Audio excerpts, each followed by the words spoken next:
Blog. আশা করছি সবাই খুব ভালো আছো। তো আজ আমি তোমাদের বানিয়ে দেখাবো লুচি। ভাবছো অনেক সিম্পল, এটা আবার ভিডিও করে দেখানোর কি আছে, বাট সেটার মধ্যেই আছে টুইস্ট, কারণ লুচিটা হতে চলেছে কালারফুল। তো চলো আর বেশি বকবক না করে ঝটপট ভিডিওটা স্টার্ট করি। এবার হয়তো তোমরা ভাবছো আমরা ফুড কালার ইউজ করব, বাট না, আমি কোনো রকম ফুড কালার ইউজ করব না। তাহলে চলো এবার স্টার্ট করি। আমি এখানে রেড কালারের জন্য ইউজ করছি কিন্তু একটা গোটা বিট, আর গ্রিন কালারের জন্য ইউজ করব ধনেপাতা। তো দেখো দুটোই ভালো করে ধুয়ে নিয়েছি।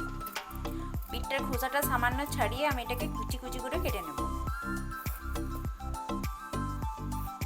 তো ফার্স্টেই আমি এখানে নিয়ে নিলাম পরিমাণ মতো ময়দা, আর এটাকে এবার অ্যাজ ইউজুয়াল মেখে নেব। তো একটা ময়দার ডো আমি অলরেডি বানিয়ে নিলাম। এবার কালারফুল ময়দার ডোগুলো চলো এক এক করে বানিয়ে। এবার ইয়েলো কালারের জন্য আমি এখানে ইউজ করছি হলুদ গুঁড়ো, আর এটা এবার পরিমাণ মতো ময়দার মধ্যে আমি অ্যাড করে নেব। শুকনোতে আমি খুব ভালোভাবে একবার মেখে নিলাম। তারপর এর মধ্যে অ্যাড করব পরিমাণ মতো জল। তো দেখো একইভাবে আমি ইয়েলো ডোটাকেও কিন্তু রেডি করে নিয়েছি। তো দেখো এবার আমি বানাবো হচ্ছে রেড কালারের ডো, সেই জন্য পরিমাণ মতো ময়দা তো নিয়েই নিয়েছি। আর এবার একটা ছাঁকনির ওপর আমি গ্রেট করা বিটটা দিয়ে দেবো, আর এটা থেকে জুস নিয়ে নেব।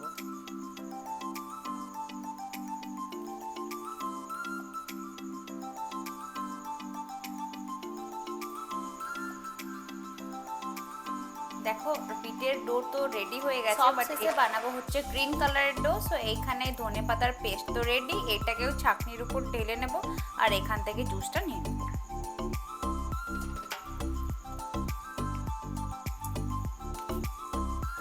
তো দেখো আমার চারটে রঙের কিন্তু ডো বানানো রেডি। এবার আমি লুচিটাকে আস্তে আস্তে বানিয়ে নেব। এই যে চারটে কালারের ডো আমি বানিয়েছিলাম, সেগুলোকে হালকা রুটির শেপে বেলে নেব। সেম এটাও আমি অমনি ভাবেই বেলে নেব। আর এই কালারটা দেখো কতটা কিউট লাগছে সামনে থেকে দেখতে। এবার ইয়েলোটাকে অমনি ভাবেই বেলে নেব। আমি এই কালারগুলো চাইলে ফুড কালার দিয়েও আরামসে ইউজ করতে পারতাম, বাট যেহেতু আমি হেলদি বানানোর চেষ্টা করছি সেই জন্য আমি অর্গানিকভাবে বানাচ্ছি। এবার গ্রিনটাকে বেলে নিচ্ছি, বাট গ্রিনটার কালারটা খুব একটা ভালোভাবে আসেনি। এবার আমি এক একটা করে কালারের রুটিগুলো পরপর রাখবো। প্রথমে ইয়েলোটা রাখলাম, তারপর এরপর রেডটা রাখলাম, আর সবশেষে রাখবো হচ্ছে গ্রিনটা। এবার সবগুলোকে খুব সাবধানে রোল শেপের করে নিতে হবে।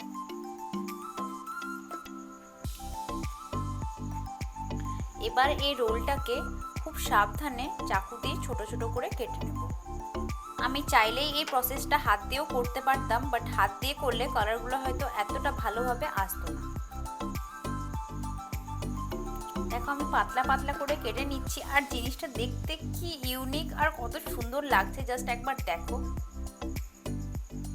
দেখো কাটা হয়ে গেছে, কতটা সুন্দর লাগছে দেখতে বলো তো। তো এবার এগুলোকে ছোট ছোট বল শেপে কিন্তু আমি বানিয়ে নেব।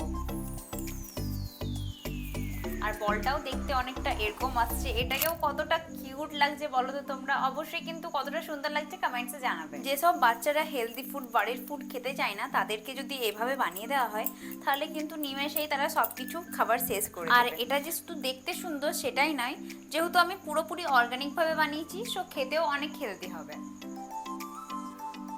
দেখো এক এক করে লেচিগুলোকে আমি বেলতেও শুরু করে দিয়েছি, আর এগুলোকে দেখেই এতটা কিউট লাগছে, খেতে আর ইচ্ছে করছে না।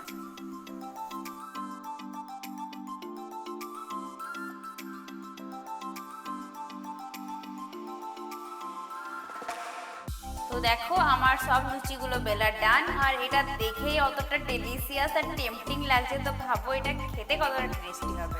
তো চলো এগুলো এক এক করে সব ভেজে নিই। কড়াইয়ের তেলটা যথেষ্টই গরম হয়ে গেছে, এবার এগুলোকে এক এক করে ভেজে নিচ্ছি। আবার এটা ভেবো না যে ভাজলে হয়তো এর কালারটা চলে যাবে বা মিক্সিংটা বোঝা যাবে না, ভাজলেও কিন্তু একই রকমই দেখতে লাগছে। বাড়িতে যেসব বাচ্চারা একদমই খাবার খেতে চায় না, তাদেরকে একবার এভাবে করে খাও, আর খাবার না খাওয়ার কোনো বায়না ধরবে না।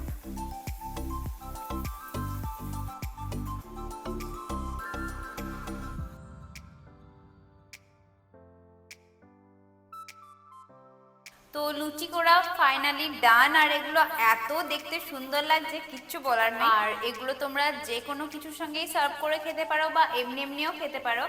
ভিডিওটা তাহলে আজ এখানেই এন্ড করলাম। কেমন লাগলো তোমাদের রেসিপিটা অবশ্যই কিন্তু কমেন্টসে জানিও। আর এখনো যারা আমার চ্যানেলটিকে সাবস্ক্রাইব করনি প্লিজ ডু। দেখা হচ্ছে খুব তাড়াতাড়ি অন্য কোনো ভিডিও নিয়ে, ততক্ষণ পর্যন্ত টাটা।